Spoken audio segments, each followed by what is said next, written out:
Disclaimer: the alien encounter presented in this content is not scientifically proven and should be approached with a critical mindset. The views expressed here do not reflect those of this platform or its affiliates. This story is for entertainment and education only. In the previous episode, we talked about how Errol asked many questions, but MacElroy did not answer them.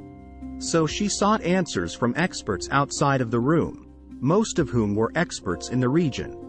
In this episode, we will continue to explore the topics covered in their conversation.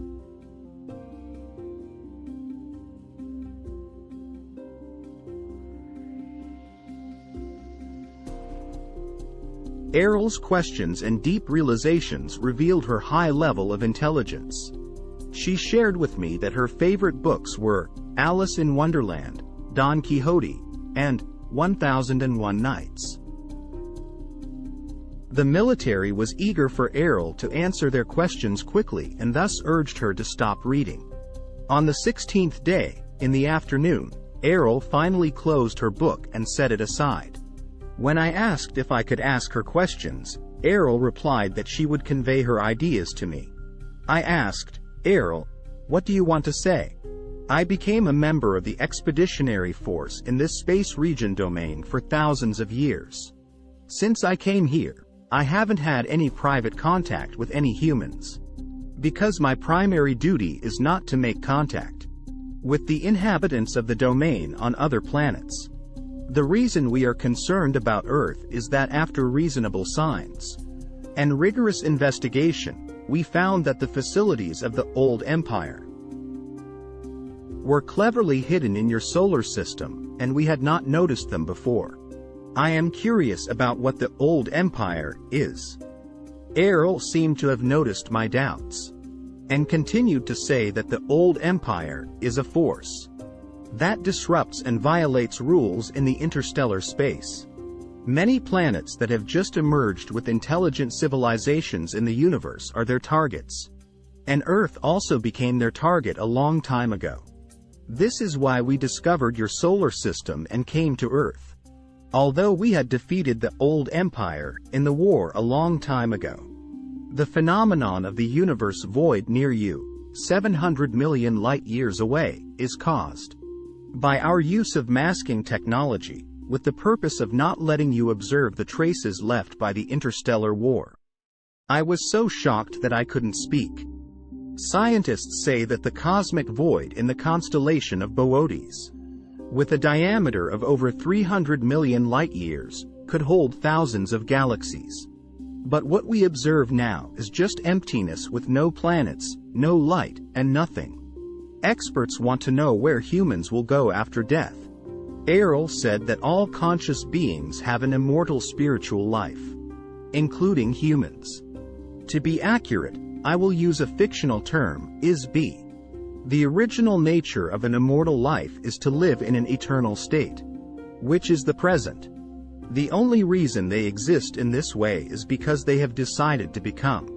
Errol felt my confusion about the separate existence of consciousness, and demonstrated to me what an immortal spiritual life is. She said, "Above the body," and I began to realize that I was already outside of my body. And looking down from the position of the ceiling above my head, I could even see the scenery inside the room around my body. It was so shocking that I was both excited and afraid. It wasn't until Errol slowly put down my consciousness that I felt dizzy. As a nurse, I have heard many times from patients about their near-death experiences during crises. They say that at the moment their heart stops beating, they see themselves being saved by the doctors. I never really understood that feeling until now. I even had to interrupt the interview, stand up from the chair, walk around the room a few times to calm down. The military personnel outside the room thought I had discovered some amazing answers, and were eager to know. I finally went to the restroom, washed my face, and looked at myself in the mirror for a while, before putting on some makeup and returning to the interview room. The military had requested information on aircraft technology. and displayed a keen desire to learn more about it. Errol told me that the spacecraft is controlled by some ISB, who use substitutes to operate the flight. This method is similar to an actor wearing a mask and costume, where countless actors play the same role. It's like operating in the physical world through a mechanical tool. During space missions, she and other officers of the same or higher rank reside in these substitute bodies. When they are not on duty, they will leave their bodies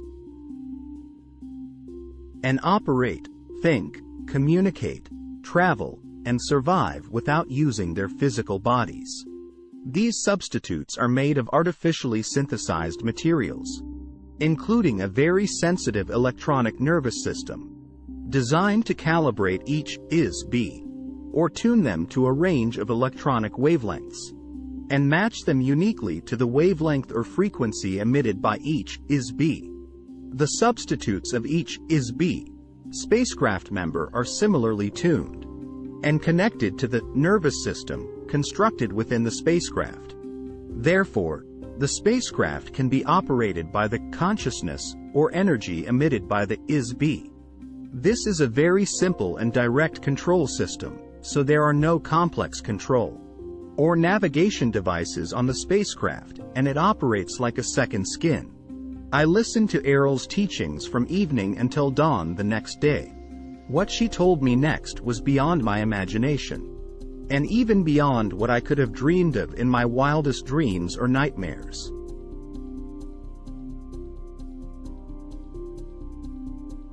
As usual, there was constant pressure being put on me to use my influence on Errol to persuade her to answer questions from some of the people in the audience.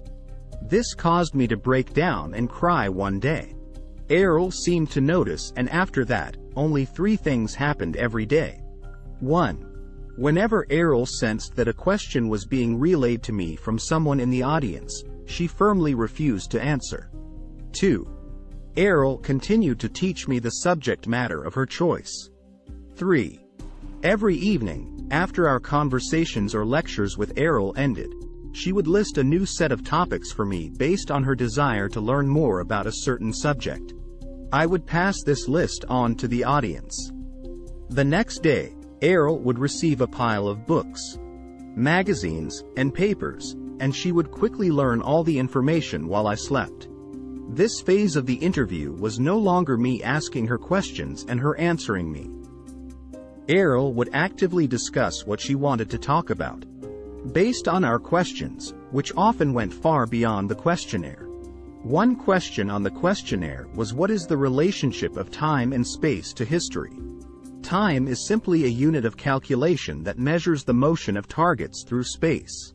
Although different civilizations in the universe have different expressions and perceptions of time, it objectively exists and does not change with the subjective consciousness of individuals. Space is not linear. It is determined by the perspective of A is B when observing a target.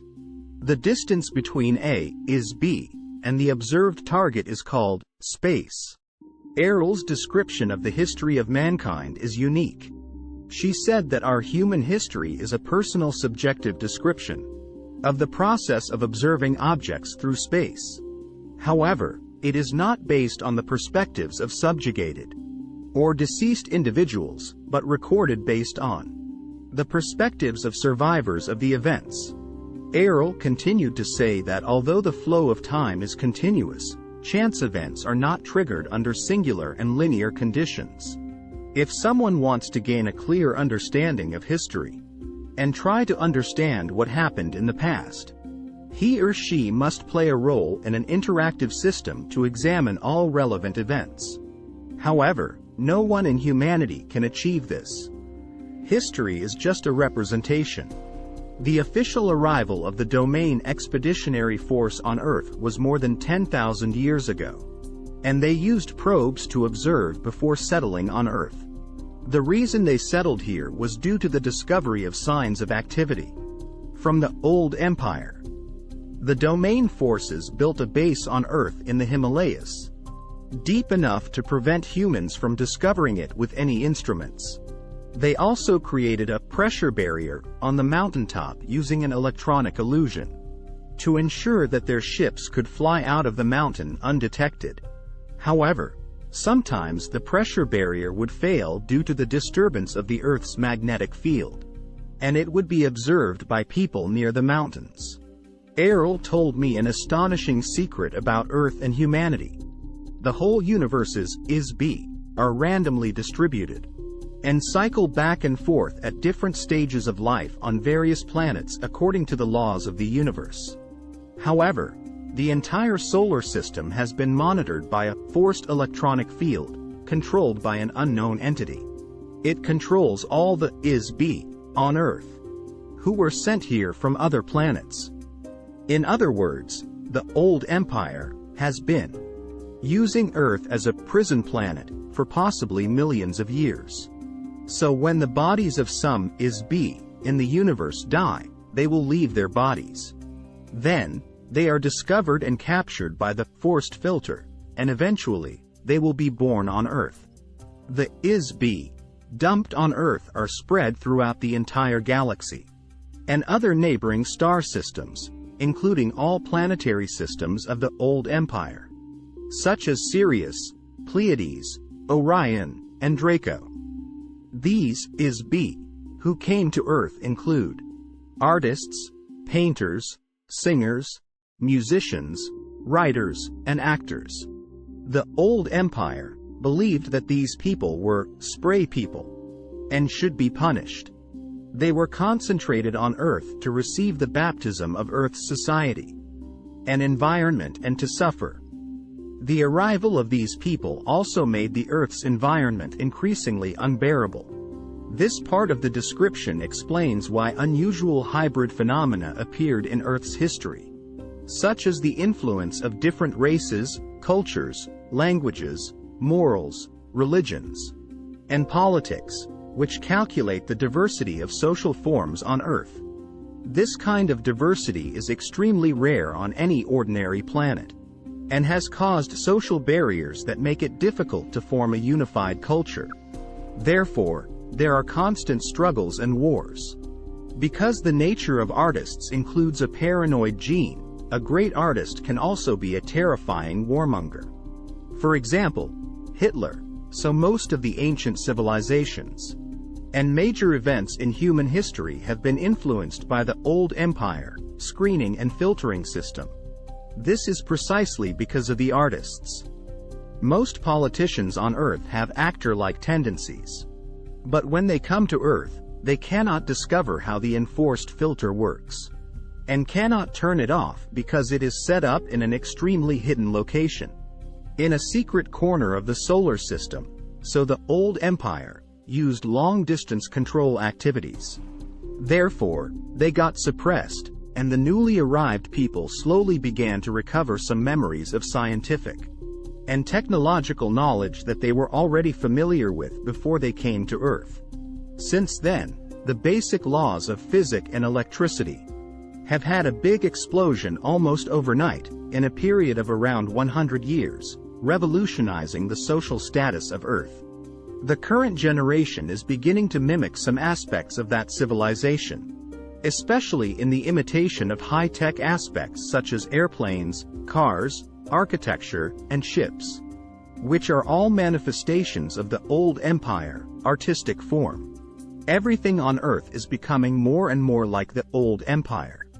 The old empire established many gods in the early civilizations on Earth, and the religions on Earth are the result of their long-term guidance. The priests of these gods play a role in prison guards to help and strengthen the understanding of the concept that a person is just a biological body, not an immortal individual with any identity, power, or respect. Only the gods have power, and praying to the gods will gain protection. But in the domain, every is-be has no faith in the gods. They value individuals and internal spirituality more. Earth itself is a highly unstable planet that is not suitable for any sustainable civilization, stability, or permanent living environment. This is why it is used as a prison planet. This is reflected in 1. The continental plates of the Earth float in a sea of magma below the surface, causing plate fractures, disintegration, and continuous drift. 2. Due to the liquid nature of the Earth's core, it has a large number of volcanoes, and is easily invaded by earthquakes and volcanic eruptions. 3. The Earth's magnetic poles will completely reverse every 500,000 years, causing global tsunamis and climate change, posing a huge threat to life. 4. The Earth is very far away from the center of the Milky Way and other civilizations, which is equivalent to being located in a very remote and desolate place in a country, and it is impossible to discover other civilizations in the entire history of such a civilization. This may be why the old empire chose Earth as a prison. The interview with Errol lasted for several days, and I was extremely excited and tired every day, unable to handle a large amount of information. I may still not be able to accept the fact that Earth is used as a prison in the universe, and the possibility of connecting this fact with various major events in Earth's history. In any case, our conversation is still ongoing. In the next episode, Errol will talk about the true history of Earth from 200,000 years ago to the present. What are those legendary ancient civilizations like Atlantis and Mu? Please stay tuned for our next breakdown.